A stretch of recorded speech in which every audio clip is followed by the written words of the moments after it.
Get comfortable with English in comfort. This is your English listening practice podcast to help you learn and improve naturally. Hello, everyone, and welcome back to English in Comfort. I'm Anna. And I'm Mark. Thanks for joining us today. Mark, can you believe what time of year it is? We are already at the end of December. I know. It feels like this year just flew by. It went so fast. 1 minute it was summer, and now we are getting ready for the new year. And because we are approaching the end of the year, everyone is talking about the same thing, New Year's resolutions. That's right. New Year's resolutions, which is our topic for today. You know, like talking about our plans, our goals, and the promises we are making to ourselves for next year. It is a really interesting topic because everyone has a different opinion on it. Some people love it, and some people hate it. That's true. But before that, for our listeners who might hear this word a lot right now, what actually is a resolution? Well, simply put, a resolution is a firm decision. It is a promise you make to yourself to do something differently. Right, it is usually about self-improvement. Usually, on December 31st or January 1st, people say, "Okay, this year I will change. I will be better." It is like a fresh start. You close the chapter on the old year and you open a new page. I like that image, a new page. But Mark, be honest with me, do you actually make resolutions? Or do you think they are silly? You know, I actually do make them. I like the feeling of a fresh start, but I don't always keep them. I think that is true for most of us. What about you? Are you making a list this year? I have been thinking about it a lot this week. I have a few things I really want to change. What is the number one thing on your list for next year?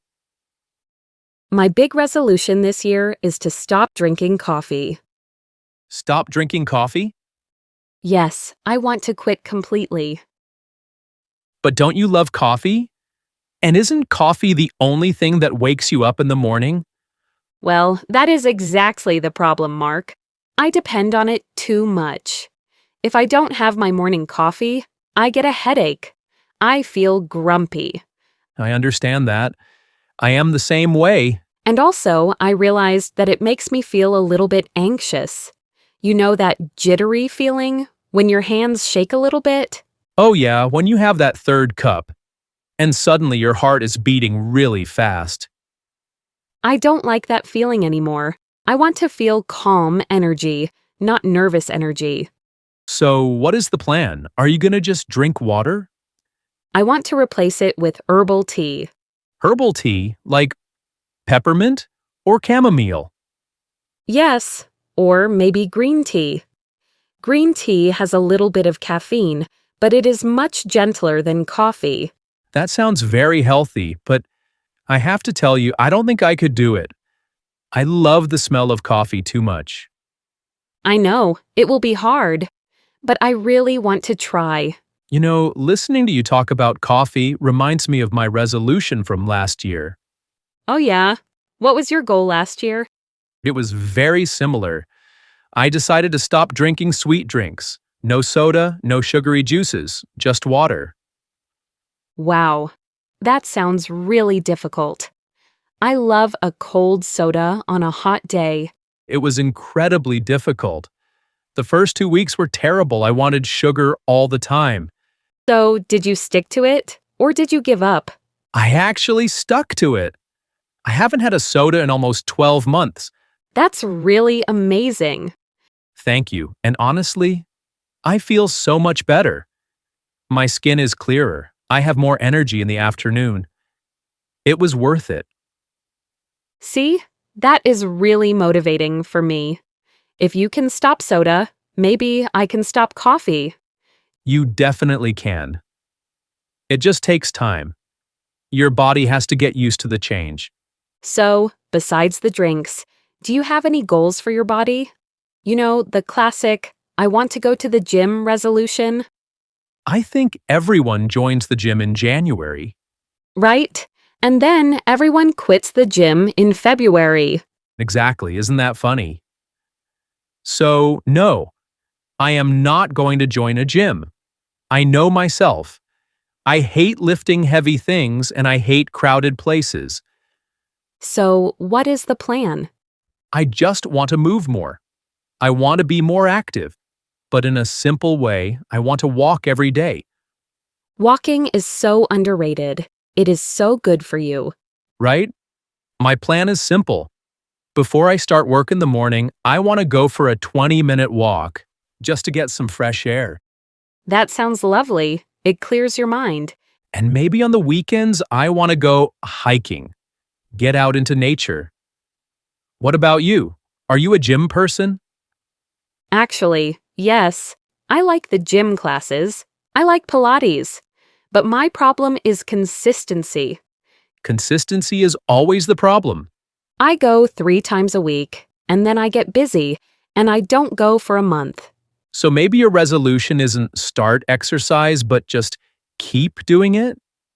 Yes, I want to make a schedule and stick to it. No excuses. Okay, so we have health covered. Less coffee, less sugar, more walking. What about lifestyle?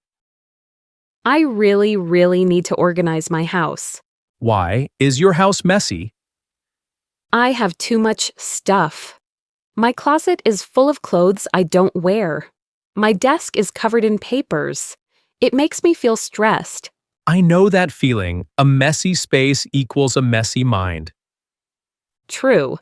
So, my resolution is to declutter. Do you know that word? Yes. To declutter. It means to remove the things you don't need. I want to go through every room one by one and just give things away or throw them away. I want a simple, clean space. That is a great project. But Anna, that is a huge job. I know. It sounds scary. Don't try to do it all in one weekend. You will go crazy. You are right. How would you do it? I would use a checklist. A checklist? Yes. Just write down small areas, like Week 1, the kitchen drawers. Week 2, the bedroom closet. Just do one small thing at a time. That is really good advice. If I look at the whole house, I panic. But if I just look at one drawer, I can do that. One step at a time.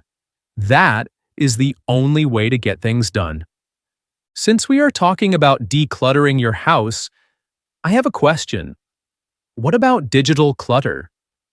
Oh, that is a really good point. By digital, you mean our phones and computers? Yes. I realized recently that I spend way too much time staring at my screen. I think we are all guilty of that. It is so easy to lose an hour just scrolling through social media. Exactly. I get into bed at night, I check my phone for 1 minute, and suddenly it is midnight. That is terrible for your sleep. I know, so my second resolution is a digital detox in the evenings. What does that look like? No screens after 9 p.m. I want to read a book or just talk to my family instead. I love that idea. We need to disconnect to really relax. You know, Mark, we have talked a lot about stopping things. Stopping coffee, stopping sugar, stopping screen time. You are right, it sounds a little bit negative, doesn't it? A little bit. So I think we should add something positive. A resolution to learn something new. That is much more exciting. Do you have a new hobby you want to try?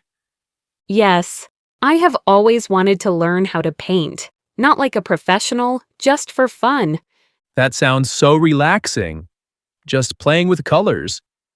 What about you? Is there a skill you want to learn? Well, I have been saying this for years, but I really want to learn how to cook properly. But you cook dinner every night. I make simple food, but I want to learn real cooking. How to make sauces, how to bake bread from scratch. That is a great goal.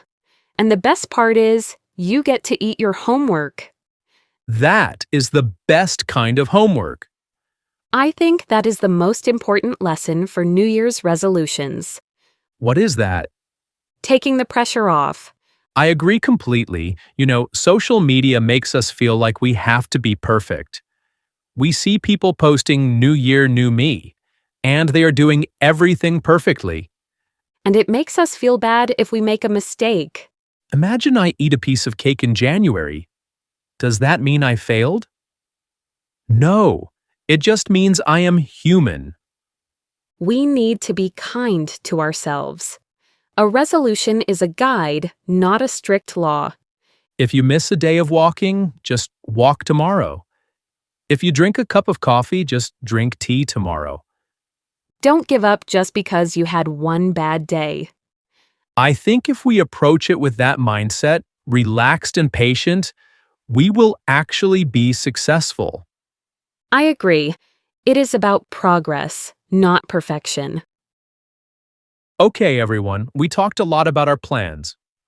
But now we want to pause and look at the language we used.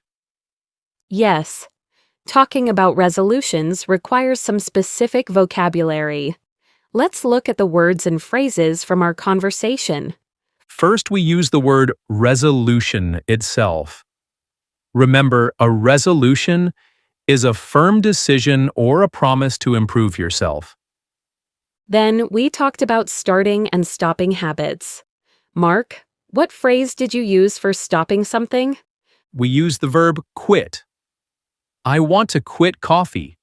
But we also used a very common phrasal verb, give up. To give up means to stop doing something completely. Mark gave up soda last year. I want to give up coffee. But what if you don't want to stop completely? What if you just want to do it less? Then you say cut down on. For example, I want to cut down on sugar. Or I want to cut down on social media time. It means reduce. Then we talked about organizing. I used the word declutter. To declutter means to remove unnecessary items from an untidy place. It is a great word for cleaning your house. And finally, we talked about staying motivated. We used the phrase stick to it. To stick to something means to continue doing it, even when it is difficult. You don't quit. You stick to the plan. So, those are your key phrases: resolution, give up, cut down on, declutter, and stick to. And that brings us to the end of today's episode, talking about New Year's resolutions. We really hope you enjoyed this conversation. It was fun to share our personal goals with you. And now, of course, we want to hear from you. We shared our secrets, so now you have to share yours. Tell us in the comments below. What is your New Year's resolution? Are you going to give up coffee like Anna? Are you going to cut down on snacks? Or maybe you are going to start walking like me. Or maybe your resolution is just to practice more English. That is a great goal. Whatever it is, write it down. Writing it down is the first step to making it happen. Thank you so much for listening today. And thank you for letting us be part of your learning journey. Keep practicing, keep improving, and take care, everyone.